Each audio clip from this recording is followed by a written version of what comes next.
Hello students, টিডব্লিউসি চ্যানেলে তোমাদের সকলকে স্বাগত। আমি চৈতন্য। আজকে তোমাদের জন্য যে শব্দটি নিয়ে এসেছি বা যে ভিডিওটি নিয়ে এসেছি সেটি হচ্ছে বাংলা শব্দ ভাণ্ডারের অন্তর্গত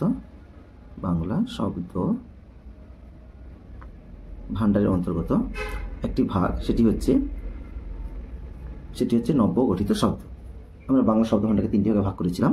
একটি হচ্ছে মৌলিক শব্দ ছিল, একটি মৌলিক, প্রথমটি হচ্ছে মৌলিক,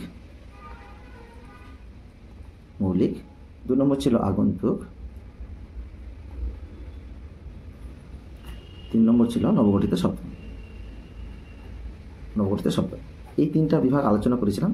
এই 3টা বিভাগের পরে আজকে আমরা এই নবগঠিত শব্দ, সেই নবগঠিত শব্দের বিভাগ সম্পর্কে জেনে নেব এবং সংজ্ঞাসহ একটু উদাহরণ জানব। তাই নবগঠিত শব্দকে মোট কয়টি ভাগে ভাগ করা হয়েছে? মোট 3টি ভাগে ভাগ করা হয়েছিল। একটা হচ্ছে মিশ্র বা সংকর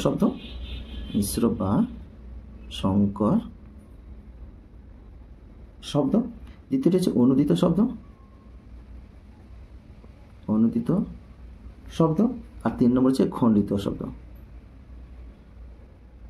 আজকে আমরা এই 3টে শব্দ সম্পর্কে জেনে নেব, এই 3টে সম্পর্কে জানবো, অনুদিত শব্দ, খণ্ডিত। এবার প্রথম চলে আসি যে আমরা অনুদিত শব্দটা আগের ক্লাসে জেনেছিলাম যে অনুবাদ করে এসছে, অর্থাৎ ইংরেজি থেকে যে কোনো শব্দ যদি এসে থাকে তাহলে আমরা অনুদিত শব্দ বলবো। যেমন হচ্ছে এখানে বলছি আমি হোয়াইট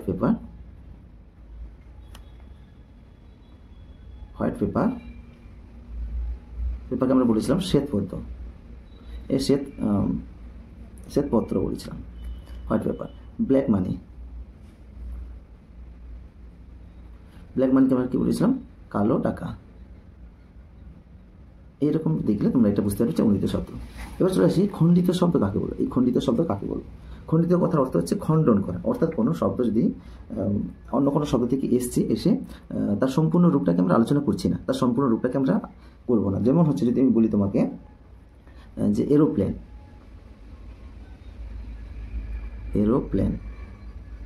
থেকে আমি বলছি প্লেন। তারপরে বলছি আমি যে মিনিবাস থেকে বাস।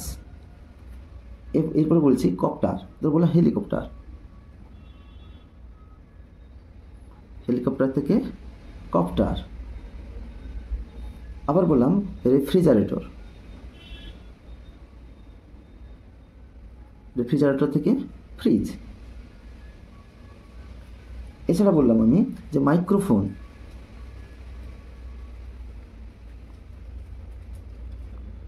থেকে ফোন।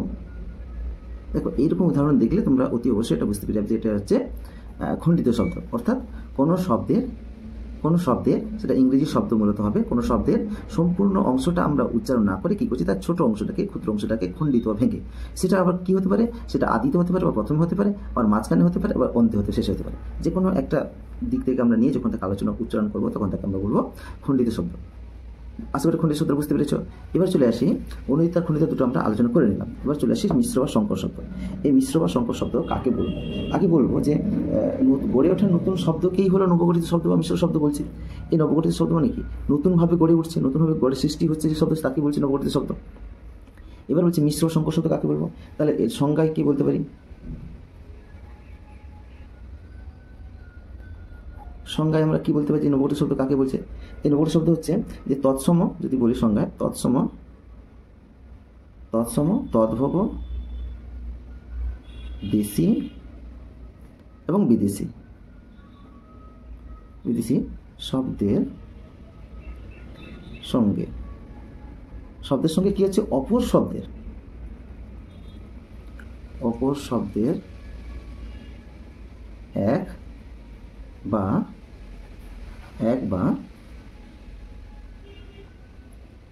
একের বেশি শব্দের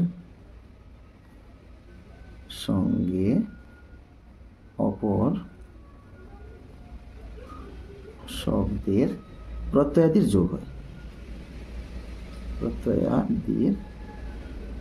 প্রত্যয়াদির যোগ হবে, যোগে যে মিশ্রণ জাত শব্দ গঠিত হয় তাদের আমরা সংকর শব্দ বলবো। এই হচ্ছে সংকর শব্দের সংজ্ঞা। এবার এই সংকর শব্দের উদাহরণে আমরা চলে আসি। কী কী শব্দ মিলিত হয়ে সংকর শব্দ হচ্ছে, যে উদাহরণে দিতে পারি। উদাহরণে কী আসতে পারি? প্রথমে আমরা বলতে পারি যে তৎসম যোগ কী হচ্ছে? তদ্ভব। তৎসম যোগ তদ্ভব হতে পারে। একটা উদাহরণ দিলাম, যদি বলি আমি পিতা মাতা বা পিতা ঠাকুর, পিতা মাতা হবে না, পিতা ঠাকুর, তাহলে এই পিতাটা কী শব্দ? পিতাটা হচ্ছে তৎসম শব্দ, পিতাটা হচ্ছে তৎসম শব্দ। আর তদ্ভব যে ঠাকুর, ঠকুর থেকে ঠাকুর হয়েছে।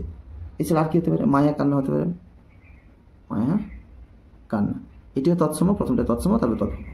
তারপর আমি আরেকটা উদাহরণ দিতে পারছি যে বিদেশি হতে পারে, বিদেশি যোগ তৎসম, বিদেশি যোগ তৎসম। তাহলে বললাম হেড পণ্ডিত। হেডটা কি হচ্ছে? বিদেশি ইংরেজি শব্দ, এটা হচ্ছে ইংরেজি, ইংলিশ। এটি হচ্ছে কি? তৎসম, তৎসম, হেড পণ্ডিত। এরপর কি হচ্ছে হতে পারে? যে আইন সিদ্ধ, আইন সিদ্ধ, আইন সিদ্ধ, এটা হচ্ছে বিদেশি আইন, আর এটা হচ্ছে সিদ্ধ, তৎসম। এরপর কি হতে পারে? এরপরে আমরা আরেকটা বলতে পারি যে তদ্ভব যুক্ত বিদেশি, এটা তৎসম তদ্ভব হলো, বিদেশি তৎসম হলো। এবার তদ্ভব আর বিদেশি হতে পারে, তদ্ভব বিদেশি মিলিত হয়ে কী হয়েছে? যেমন বললাম যে হাট বাজার, যদি বলি হাট বাজার, তাহলে হাটটা কী হচ্ছে? তদ্ভব, হট্ট থেকে হাট, বিদেশি বাজার। এছাড়া আরেকটা হতে পারে ধন দৌলত, ধন দৌলত ইত্যাদি শব্দ হতে পারে। এছাড়া আছে বিদেশি যুক্ত তদ্ভব, এটা হচ্ছে তদ্ভব যুক্ত বিদেশি হয়েছিল, এবার উল্টে দিই আমরা, বিদেশি যোগ তদ্ভব। বিদেশি তদ্ভব কী হতে পারে? যে বললাম মাস্টার মশাই, মাস্টারটা হচ্ছে বিদেশি ইংলিশ শব্দ, আর মশাইটা হচ্ছে তদ্ভব। এছাড়া বললাম যে ডাক্তারবাবু, ডাক্তারবাবু কী হতে পারে? ডাক্তারবাবু, ডাক্তার হচ্ছে বিদেশি, আর হচ্ছে বাবুটা হচ্ছে তদ্ভব। এরপর আমরা বলি বিদেশি যুক্ত বিদেশি, দুটো বিদেশি হতে পারে, বিদেশি যোগ বিদেশি, বিদেশি যোগ বিদেশি শব্দ কী হতে পারে? যেমন পুলিশ সাহেব, পুলিশ সাহেব, তাহলে পুলিশটা হবে বিদেশি, এটা হবে সাহেব বিদেশি। এছাড়া আর কি হতে পারে? এছাড়া হতে পারে ধরো উকিল ব্যারিস্টার হতে পারে, উকিল, উকিল ব্যারিস্টার, উকিল ব্যারিস্টার, উকিল বিদেশি আর ব্যারিস্টার বিদেশি। এরপরে হতে পারে বিদেশি প্রত্যয়যুক্ত শব্দ, বিদেশি প্রত্যয় হবে, বিদেশি প্রত্যয় যুক্ত, বিদেশি প্রত্যয়যুক্ত শব্দ ক্ষেত্রে হচ্ছে বাবুগিরি, বাবুগিরি, সুদখোর। তারপর কি হতে পারে? চালবাজ ইত্যাদি। এছাড়া হবে বিদেশি উপসর্গযুক্ত হতে পারে, কি হতে পারে? বিদেশি উপসর্গ, এটা প্রত্যয় বললাম, এর উপসর্গ। আশা করি প্রত্যয়ের উপসর্গগুলো জানা আছে, নাহলে আমরা এরপরের ভিডিওতে আস্তে আস্তে উপসর্গ কাকে বলে, উপসর্গের বিভাগ, এগুলো নিয়ে আসবো, আর প্রত্যয়ও নিয়ে আসবো। বিদেশি উপসর্গ কি হতে পারে? যে বেহাত, বেহাত, এই বেটা হচ্ছে উপসর্গ, প্রত্যয় ছিল বাবুযুক্ত গিরি। তারপরে কি আছে এখানে? বেহুঁশ হতে পারে, বেহুঁশ হবে, বেআক্কেল হবে, বেআক্কেল ইত্যাদি সব। এই বে বে এগুলো হচ্ছে উপসর্গ। তাহলে আশা করি তোমাদের সম্পূর্ণ ভিডিওটা বোঝা গেল যে নবগঠিত শব্দ কাকে বলে, নবগঠিত শব্দের বিভাগ এবং সমস্ত কিছু একটা ছকের সাহায্যে আমি বুঝিয়ে দিলাম। আশা করি তোমাদের এটা খুব ভালো লেগেছে বা ভালোভাবে বুঝতে পেরেছ। যদি তোমাদের ভিডিওটা ভালো লেগে থাকে তাহলে অতি অবশ্যই আমার চ্যানেলটাকে সাবস্ক্রাইব করবে এবং বন্ধুদের মধ্যে ছড়িয়ে দেবে। ঠিক আছে, আজকে এইটুকু, দেখা হচ্ছে পরের ভিডিওতে। সবাই ভালো থেকো, সুস্থ থাকো।